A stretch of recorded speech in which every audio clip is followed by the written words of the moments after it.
September మాసంలో మకర రాశిలో జన్మించినటువంటి వారికి అంటే మకర రాశి జాతకులకు ఈ 8 గ్రహాల యొక్క స్థితి మూలకంగా ఆ 8 గ్రహాలు ఈ రాశిలో జన్మించినటువంటి వారికి ఏ ఏ స్థానాలలో ఉన్నాయి అనేటువంటి విషయాన్ని మనం పరిగణనలోకి తీసుకొని చూసినట్టయితే వాటి మూలకంగా ఫలితాలు ఎలా ఉన్నాయి అనే విషయాన్ని మనం చూద్దాం.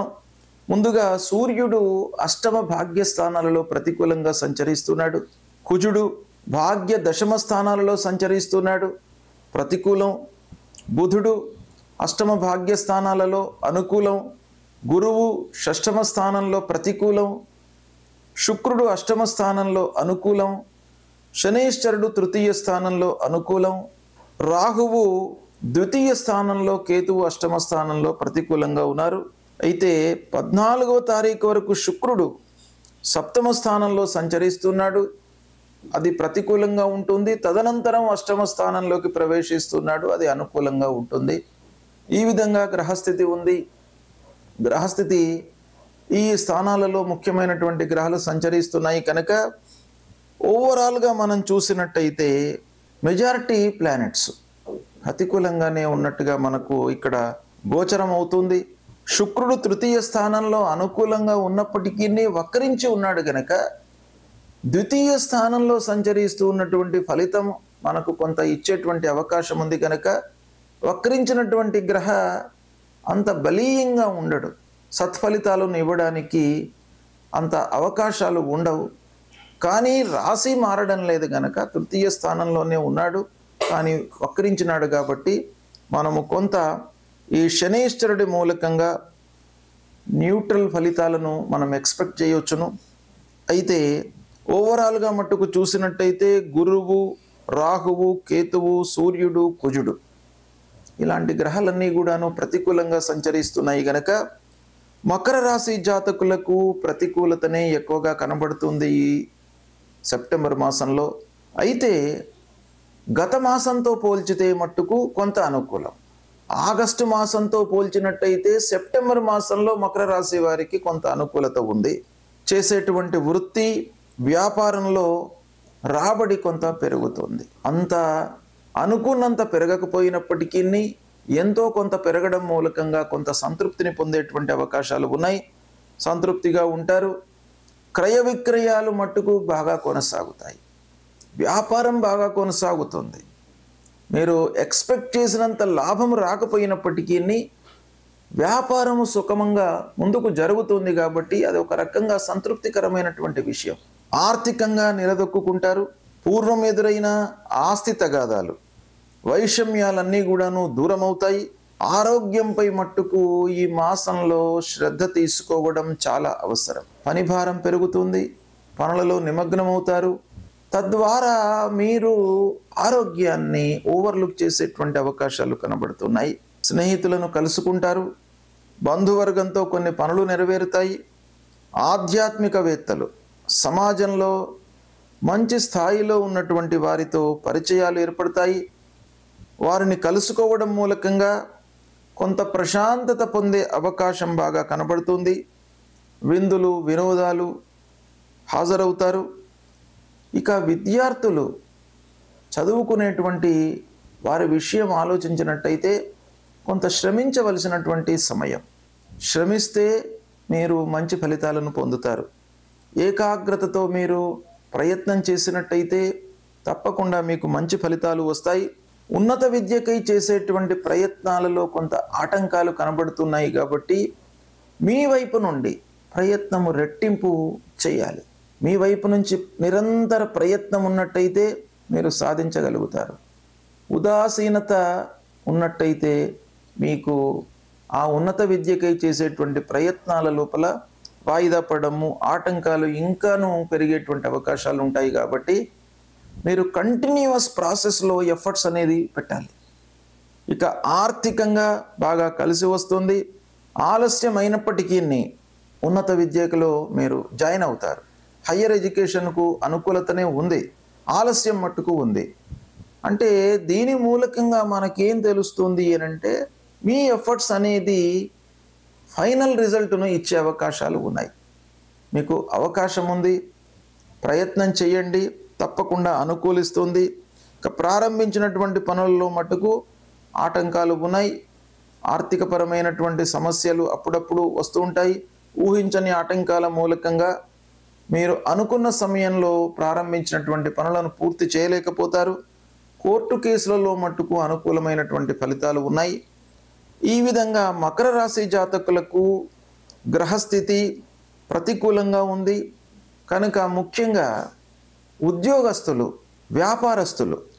వ్యాపారస్తులకు అనుకూలంగానే ఉంది. క్రయ విక్రయం బాగానే జరుగుతుంది. అమ్మడము, కొనడము, ఈ వ్యవహారాలన్నీ బాగానే ఉంటాయి. కానీ అనుకున్న మోతాదులో మీరు లాభం ఉండకపోవచ్చు కనుక కొంత మీరు ఎఫర్ట్స్ పెట్టినట్టయితే దాన్ని రెక్టిఫై చేసుకోవచ్చు. ఆరోగ్యం మట్టుకు మీరు శ్రద్ధ తీసుకోవాలి, ఓవర్లుక్ చేయకూడదు.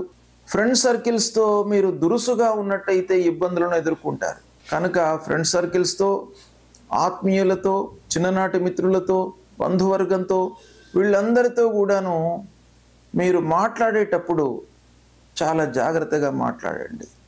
లేని పక్షంలో అనవసరమైనటువంటి వివాదాలలో ఇరుక్కునేటువంటి అవకాశాలు కనబడుతున్నాయి. ఇక ఆలస్యము అనేటువంటిది ప్రతి విషయంలో ఈ మాసంలో కొట్టొచ్చినట్టుగా మీకు కనబడుతుంది.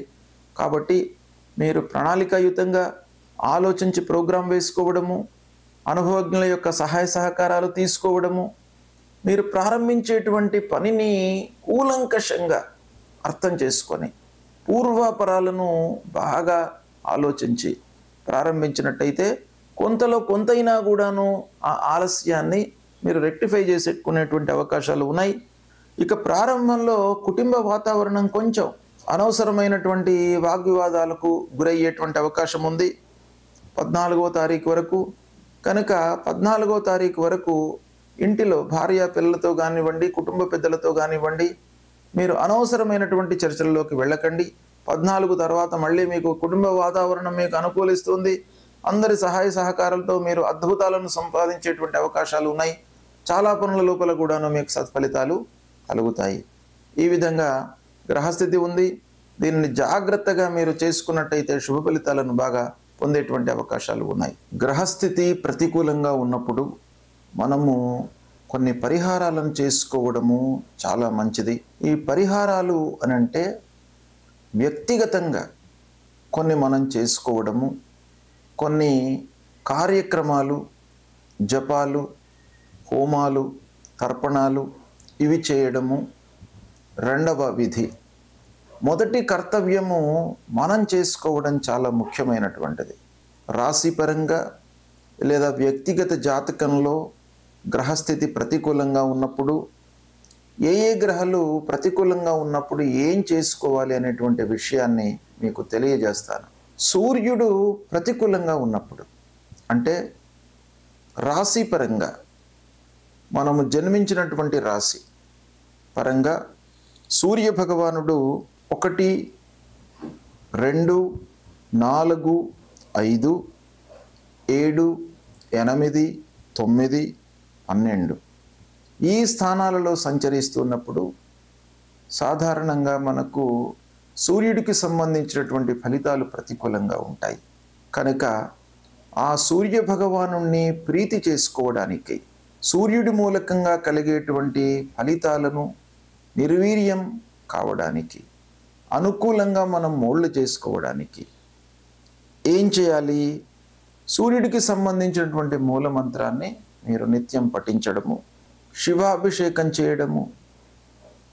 శివుడు ఐశ్వర్యకారకుడు, అన్ని విధాలుగా మనను కాపాడేటువంటి భగవంతుడు. ఆ పరమశివుడు గనక ఆరోగ్యాన్ని ఇచ్చేటువంటి వాడు, ఆయుర్దాయాన్ని ఇచ్చేటువంటి వాడు, ఐశ్వర్యాన్ని ఇచ్చేటువంటి వాడు, అన్ని రకాలుగా మనను కాపాడేటువంటి భగవానుడు ఆ పరమశివుడు గనక ఆ పరమశివుణ్ణి మీరు ప్రతినిత్యము గుడికి వెళ్ళడము, అభిషేకము చేసుకోవడము, బిల్వదళము సమర్పించి ఆ భగవంతుణ్ణి వేడుకోవడము, ఇది ప్రధానంగా మీరు చేసుకోవలసింది. ఎర్రని పూలతో మీరు పూజ చేయండి, సూర్య నమస్కారాలు చేయండి. సూర్య భగవానుడికి అత్యంత ప్రీతికరమైనటువంటిది నమస్కారం. నమస్కార ప్రియో భానుహు అన్నారు. కాబట్టి కేవలము సూర్యుడికి నమస్కారం చేయడం మూలకంగానే మీకు అనుగ్రహాన్ని ఇస్తాడు. అంటే ద్వాదశాదిత్య రూపంలో ఉన్నటువంటి ప్రతి మాసంలో ఒక్కొక్క పేరుతో ఆ సూర్య భగవానుడు మనకు అనుగ్రహాన్ని ఇస్తాడు. కనుక సూర్యుడిని ప్రీతి చేసుకోవడానికై మీరు 12 మార్లు సూర్య నమస్కారం చేయండి. సూర్య నమస్కారం చేసినప్పుడల్లా భూమికి కూడాను నమస్కారం చేసుకోండి. ఇలా సూర్య నమస్కారం చేసుకోవడము, తర్వాత మాణిక్యాన్ని ధరించండి. సూర్యుడు ప్రతికూలంగా ఉన్నప్పుడు కెంపు అంటారు, మాణిక్యం, రూబీ. ఈ రూబీని ధరించినట్టయితే మీకు ఆ సూర్యుడి మూలకంగా కలిగేటువంటి దుష్ప్రభావము తగ్గుతుంది. అంతేకాకుండా జపము, ఆ మూల మంత్రము ఉంటుంది. జపా కుసుమ సంకాశం కాశ్యపేయం మహద్యుతిం తమోరిం సర్వపాపగ్నం ప్రణతోస్మి దివాకరం అనేటువంటి మూల మంత్రాన్ని ప్రతినిత్యం కూడాను చదువుకోండి.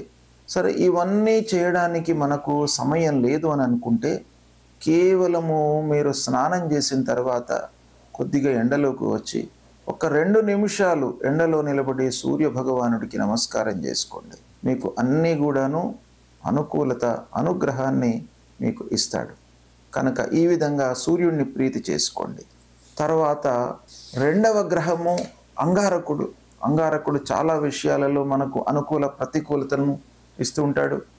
కనుక అంగారకుడికి కూడాను మనం పరిహారం చేసుకోవడం చాలా ముఖ్యమైన విషయం. అంగారకుడు అనంటే కుజుడు. ఆ కుజుడు ప్రతికూలంగా ఉన్నప్పుడు మనం ఏం చేయాలి? ఏ స్థానాలలో ప్రతికూలతను ఇస్తాడు అనంటే 1, 2, 4, 5, 7, 8, 9, 12 స్థానాలలో సంచరిస్తున్నప్పుడు ప్రతికూలమైనటువంటి ఫలితాలను ఇస్తాడు. అంగారకుడి ప్రీత్యర్థమై మూలమంత్రాన్ని జపించడము, సుబ్రహ్మణ్య స్వామిని ఆరాధించడము. సుబ్రహ్మణ్య స్వామి దేవాలయానికి వెళ్ళండి. సుబ్రహ్మణ్య స్వామి దేవతల యొక్క సైన్యానికి అధిపతి. సుబ్రహ్మణ్య స్వామి చాలా విషయాలకు కారకుడు. కనుక ఆ సుబ్రహ్మణ్య స్వామిని ప్రీతి చేసుకోవడానికై, ఆ కుజ భగవానుని ప్రీతి చేసుకోవడానికై సుబ్రహ్మణ్య స్వామిని వేడుకోండి. సుబ్రహ్మణ్య స్వామి దేవాలయానికి వెళ్ళండి, అభిషేకం చేసుకోండి. మహాకాళి, మహాలక్ష్మి, మహాసరస్వతి అని కూడాను పూజించడం మూలకంగా మీ లోపల ఒక ధైర్య సాహసాలు కలుగుతాయి. తర్వాత కందులను దానంగా ఇవ్వండి, పగడం ధరించండి. ఇవి చేసినట్టయితే అంగారకుడు అంటే కుజుడు మీకు అనుకూలమైనటువంటి ఫలితాలను ఇస్తాడు. ఇక బుధుడు కూడాను చాలా ముఖ్యమైనటువంటి గ్రహం. బుధుడు అనుకూలంగా ఉన్నట్టయితే వ్యాపారము, ఆలోచన విధానము, సమయస్ఫూర్తి, అనుకూలమైనటువంటి నిర్ణయాలు తీసుకోవడము, ఫ్లాష్ ఐడియాస్కి కూడాను మనకు బుధుడు కారకుడు. కాబట్టి బుధుడి యొక్క అనుకూలత చాలా ఉండాలి. కనుక బుధుడు ప్రతికూలంగా ఉన్నప్పుడు మనము మూలమంత్రాన్ని జపించడము లేదా విష్ణువును పూజించడము, ఆ శ్రీమన్నారాయణుణ్ణి పూజించడం మూలకంగా మీ లోపల స్థిరత్వం కలుగుతుంది. సమయానుకూలంగా మీరు నిర్ణయాలు తీసుకోగలుగుతారు. మీ లోపల ఆ సమస్యకు సంబంధించినటువంటి పరిష్కార మార్గాన్ని ఆ భగవంతుడు మీకు ఇస్తాడు. కాబట్టి విష్ణువును పూజించండి, విష్ణు సహస్రనామాలు పఠించండి, పచ్చటి పూలతో పూజించండి, పెసళ్ళు దానం ఇవ్వండి. తర్వాత మూలమంత్రాన్ని నిత్యం కూడాను పఠించండి. ఇవి చేయడం మూలకంగా మీకు బుధుడు అనుకూలిస్తాడు, అనుకూలమైనటువంటి ఫలితాలను ఇస్తాడు. ఇక ముఖ్యమైనటువంటి గ్రహము, చాలా విషయాలలో ప్రభావాన్ని చూపించేటువంటి గ్రహము గురుగ్రహము. ఈ గురువు అనుకూలంగా ఉన్నట్టయితే అద్భుతాలు జరుగుతాయి, ప్రతికూలంగా ఉన్నట్టయితే మీకు ఆలస్యము, ఆటంకాలు, సమయానికి కాకపోవడము, మధ్యలో వదిలిపెట్టడము, ఇలాంటివి ఎన్నెన్నో మీకు ఇబ్బందులకు కారకుడు గురువు. కాబట్టి ఆ గురువు ప్రీతి కొరకై, గురువును ప్రీతి చేసుకోవడానికై మూలమంత్రాన్ని పఠించండి. దేవానాంచ ఋషీణాంచ గురుం కాంచన సన్నిభం వందనీయం త్రిలోకానం తం నమామి బృహస్పతిం అనేటువంటి మూలమంత్రాన్ని పఠించండి. తర్వాత సద్గురువులను సందర్శించుకోండి, ఆధ్యాత్మికవేత్తలతో మాట్లాడండి, దైవిక కార్యక్రమాలలో పాల్గొనండి, సమాజానికి హితము చేసేటువంటి పనులను చేయండి. నలుగురికి దానం చేయడము, అన్నదానం చేయడము, వస్త్రదానం చేయడము, విద్యాదానం చేయడము, ఇలాంటివి మీరు చేసినట్టయితే ఆ గురువు ప్రీతి చెంది మీకు అనుగ్రహాన్ని కలిగిస్తాడు. దక్షిణామూర్తిని పూజించండి, దత్తాత్రేయ స్వామిని కొలవండి, పసుపువచ్చ వస్త్రంలో, పచ్చటి వస్త్రంలో శనిగలు ఉంచి దానమివ్వండి, కనక పుష్యరాగాన్ని ధరించండి. ఈ విధంగా చేసినట్టయితే గురు భగవానుడు ప్రీతి చెందుతాడు. ముఖ్యంగా గురువును ప్రీతి చేసుకోవడానికై సద్గురువులను సందర్శించడము, మాతాపితృవులను సేవించడము, ఇవి చాలా ముఖ్యమైనటువంటివి. తల్లిదండ్రులను మీరు సేవించండి, గురు భగవానుడి యొక్క అనుగ్రహం మీకు లభిస్తుంది. సద్గురువులను, ఆధ్యాత్మికవేత్తలను, సమాజం కొరకే వాళ్ళ జీవితాన్ని అంకితం చేసినటువంటి మహానుభావులు ఉంటారు, వాళ్ళను దర్శించుకోండి. వాళ్ళ మూలకంగా మీకు ఆ గురువు యొక్క అనుగ్రహం లభిస్తుంది. ఇక శుక్రుడు మనకు ఆనందాన్ని, సౌఖ్యాన్ని, కావలసినటువంటి వస్తువులను, వస్త్రాలను, ప్రశాంతతను ఇచ్చేటువంటి గ్రహము శుక్రగ్రహము. ఈ శుక్రగ్రహము మీకు ప్రతికూలంగా ఉన్నప్పుడు మూలమంత్రాన్ని జపించండి. పార్వతీదేవిని, లక్ష్మీ అమ్మవారిని కొలవండి. తెల్లటి పూలతో మీరు పూజించండి అమ్మవారిని. అమ్మవారు ప్రీతి చెంది మీకు కావలసినటువంటి అన్ని సదుపాయాలను కూడాను మీకు అనుగ్రహిస్తారు. తెల్లని వస్త్రము, బొబ్బర్లు ఇవి దానంగా ఇవ్వండి. వజ్రాన్ని ధరించండి, మూలమంత్రాన్ని జపించండి. హేమకుంద మృళాలాభం దైత్యానాం పరమాం గురుం సర్వశాస్త్ర ప్రవక్తారం భార్గవం ప్రణమామ్యహం అనేటువంటి మూలమంత్రాన్ని ప్రతినిత్యం కూడాను చదువుకోండి. మీకు అనుగ్రహాన్ని పొందుతారు శుక్రుడి మూలకంగా. ఇక శనీశ్వరుడు చాలా విషయాలలో ప్రభావాన్ని చూపించేటువంటి గ్రహం. ఈ శని గ్రహము డైరెక్ట్గా మనకు డబ్బుపై, ఆదాయంపై, ఖర్చుపై, మన శ్రమపై ప్రభావాన్ని చూపిస్తాడు. కాబట్టి ఈ శని ప్రతికూలంగా ఉన్నప్పుడు మూలమంత్రం తప్పకుండా మీరు జపించండి. నీలాంజన సమాభాసం రవిపుత్రం యమాగ్రజం ఛాయా మార్తాండ సంభూతం తం నమామి శనీశ్వరం. ఈ మూలమంత్రాన్ని జపిస్తూ శివుణ్ణి ఆరాధించండి. ఆ పరమశివుడికి అభిషేకం చెయ్యండి. శని స్తోత్రాన్ని పఠించండి. శివ పూజ మూలకంగా మీకు అద్భుతాలు జరుగుతాయి. ఆ శివుణ్ణి నమ్ముకొని ప్రతినిత్యం కూడాను దైవారాధన చేస్తూ శివాలయానికి వెళుతూ ఆ శంకరుడిపై ఒక బిల్వదళాన్ని ఉంచి మీరు నమస్కారం చేసుకున్నట్టయితే మహద్ ఆనంద పరవశుడైనటువంటి ఆ శంకరుడు మిమ్మల్ని అనుగ్రహిస్తాడు. ఆ శని మూలకంగా కలిగేటువంటి దుష్ప్రభావం దూరం అవుతుంది. ఆంజనేయ స్వామిని కూడాను కొలవండి. భయము, ఆందోళన ఇవి లేకుండా మిమ్మల్ని కాపాడుతాడు. నల్లటి వస్త్రము, నల్లని నువ్వులను దానంగా ఇవ్వండి.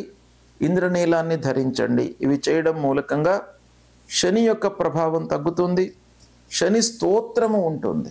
రాహువు ప్రతికూలంగా ఉన్నప్పుడు మనము ఏమి చేసుకోవాలి అనేటువంటి విషయాన్ని మనం చూసినట్టయితే, రాహువు గోచార రీత్యా 3, 6, 11 స్థానాలలో శుభ ఫలితాలను ఇస్తాడు. మిగతా అన్ని స్థానాలలోనూ ప్రతికూలమైనటువంటి ఫలితాలు ఇస్తాడు. అంటే రాహువు ఇచ్చేటువంటి ప్రతికూల స్థానాలు 1, 2, 4, 5, 7, 9, 10, 12 ఈ స్థానాలలో రాహు సంచరిస్తున్నప్పుడు మనకు గోచార రీత్యా ప్రతికూలమైనటువంటి ఫలితాలను ఇస్తాడు. గనక రాహు ప్రీత్యర్థమై, రాహు యొక్క అనుగ్రహం కొరకై మూలమంత్రాన్ని మనం పఠించడము, జపించడము. రాహు మూలమంత్రం అర్ధకాయం మహావీర్యం చంద్రాదిత్య విమర్ధనం సింహికా గర్భసంభూతం తం రాహుం ప్రణమామ్యహం. ఈ మూలమంత్రాన్ని ప్రతినిత్యం కూడాను జపించడము, దుర్గామాతను పూజించడం. దుర్గాదేవి మహాకాళి, మహాలక్ష్మి, మహాసరస్వతి స్వరూపిణి అయినటువంటి ఆ దుర్గామాతను పూజించడం మూలకంగా కూడాను మనకు రాహు యొక్క ప్రతికూలత తగ్గుతుంది. ఇక మినుములు దానంగా ఇవ్వడం, గోమేధికాన్ని ధరించడము, ఇవి చేసినట్టయితే రాహు మూలకంగా కలిగేటువంటి దుష్ప్రభావము తగ్గి మంచి ఫలితాలను పొందేటువంటి అవకాశము ఉంటుంది.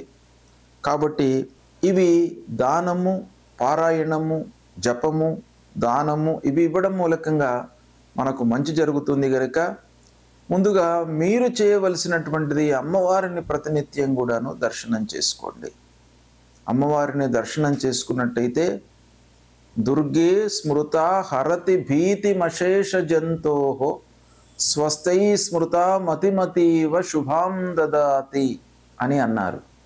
కాబట్టి దుర్గాదేవిని మీరు దర్శించడం మూలకంగానే మీ లోపల ఉన్నటువంటి భయాలు, ఆందోళనలు, మానసిక వికలత ఇవన్నీ కూడాను దూరమైపోతాయి.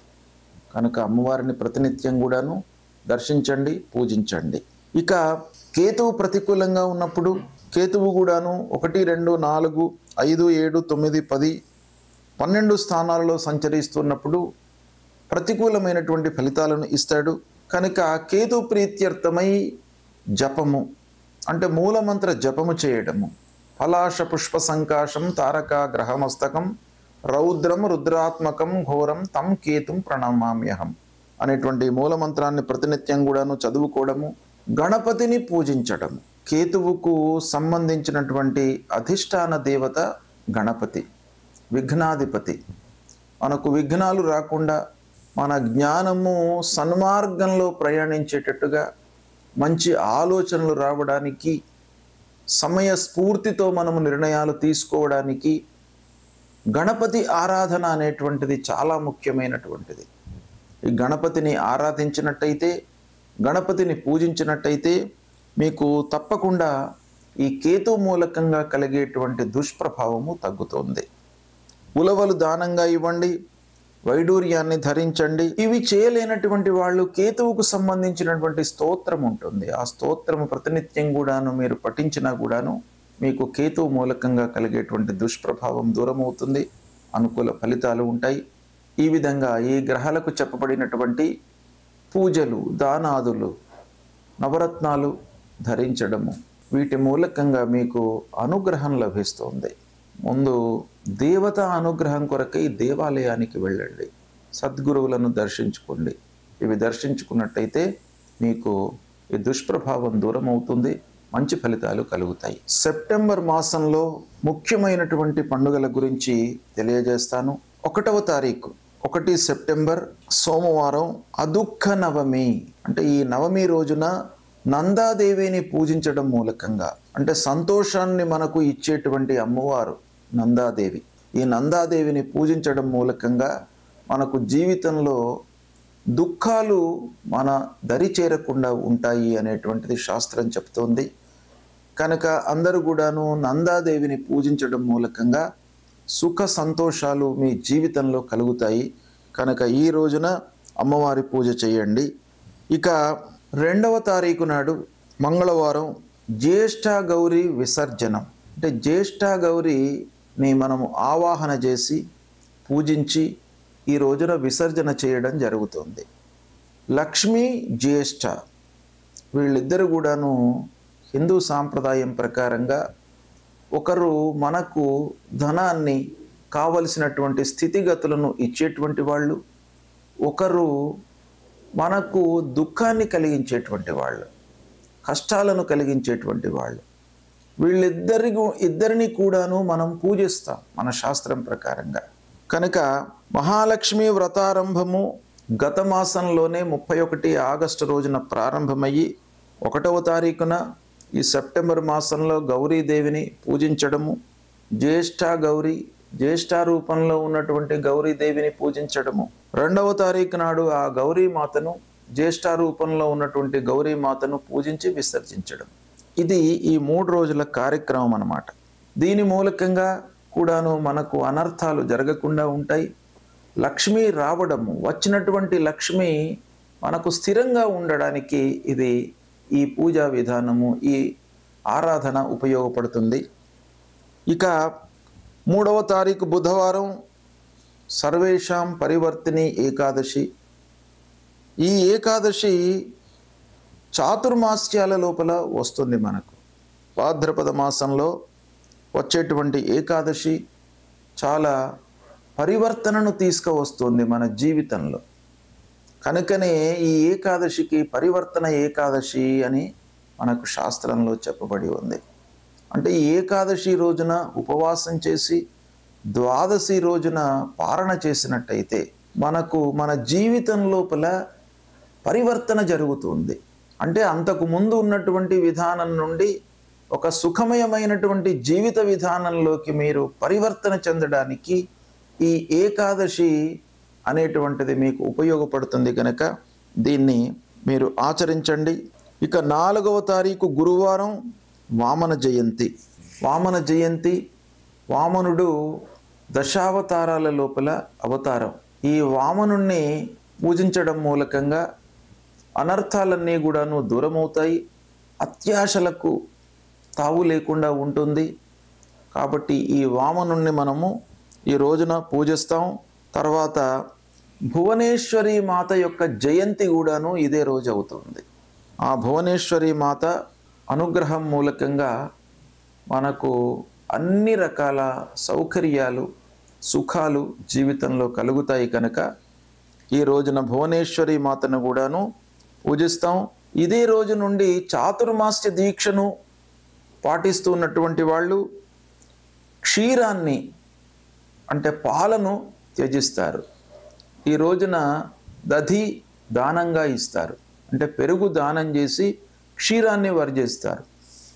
చాతుర్మాస్యాలలో ఒక్కొక్కటి వదిలిపెట్టి ఒకదాన్ని దానంగా ఇవ్వడం అనేటువంటిది మన శాస్త్రంలో ఉంది.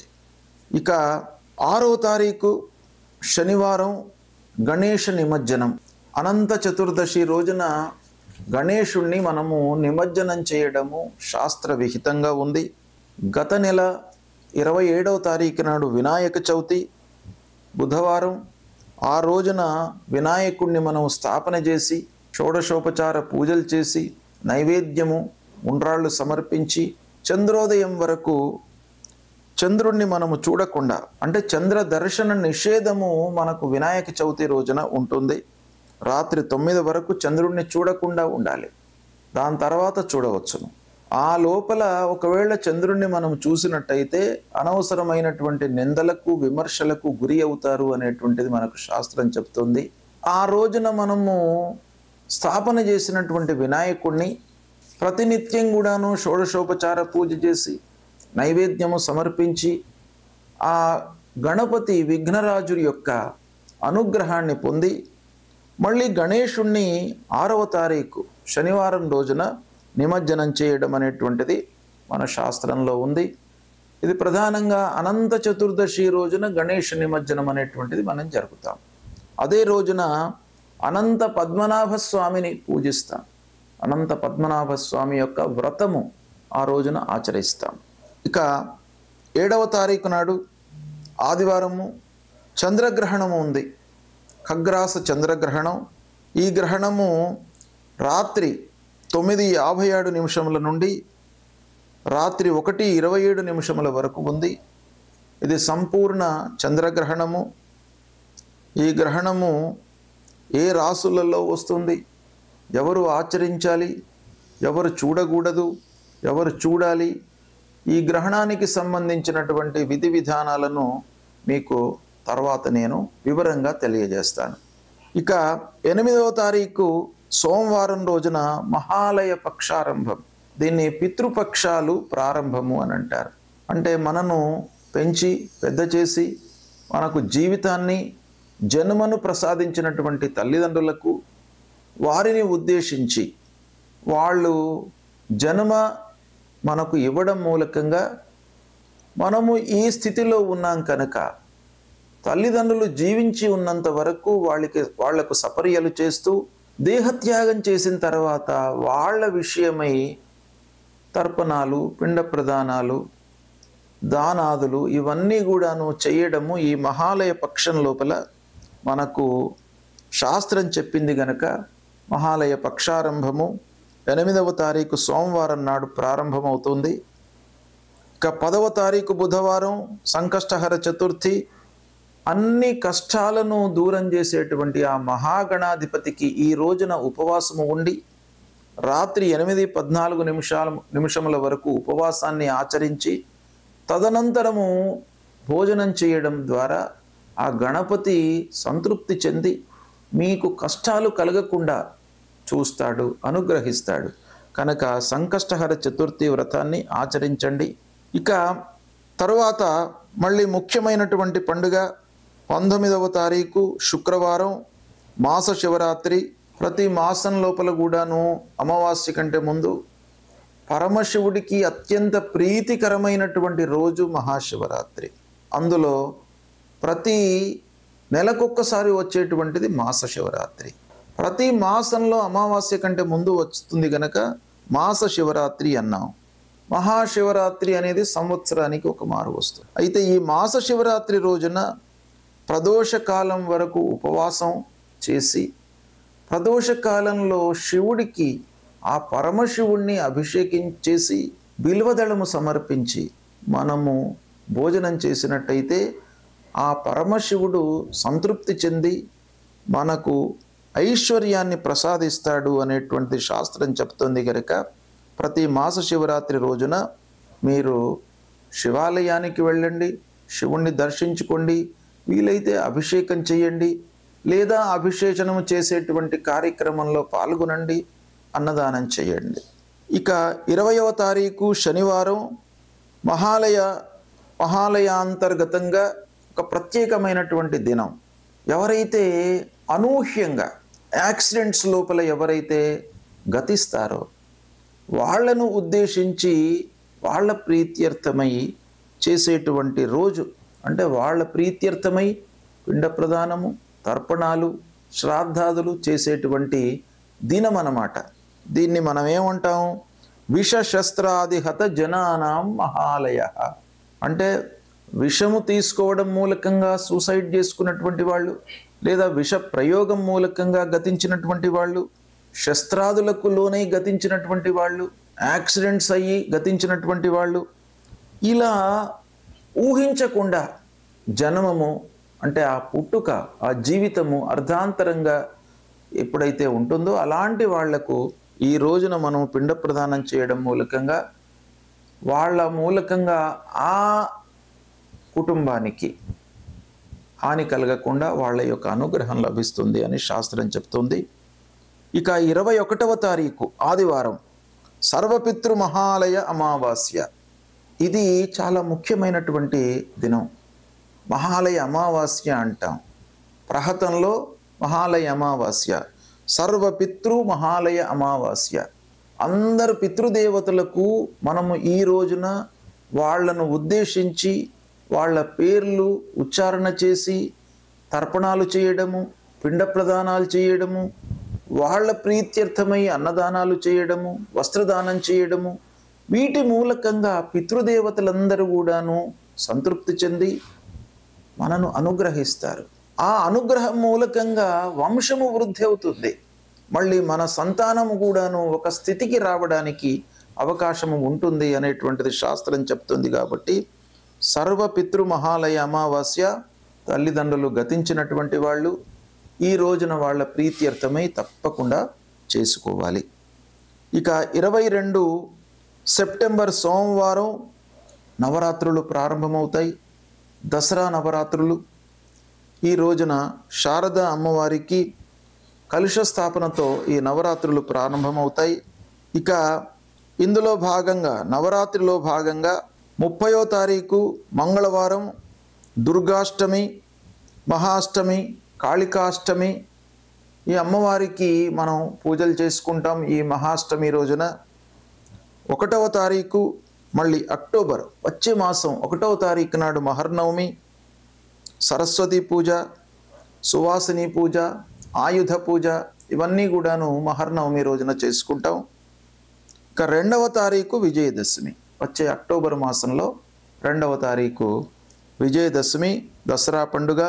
ఈ రోజున అపరాజితాదేవి పూజ, తర్వాత సీమోల్లంఘనము అంటే ఉంటున్నటువంటి ఊరికి ఈశాన్య దిశలోకి వెళ్ళి అక్కడ శమీ వృక్షాన్ని పూజించడము, అపరాజితాదేవికి పూజించడము, నలుగురికి కలవడము, అందరి యొక్క పెద్దల అనుగ్రహము ఆశీర్వచనాలు తీసుకోవడం ఈ పండుగ రోజున మనకు శాస్త్రం చెప్పింది.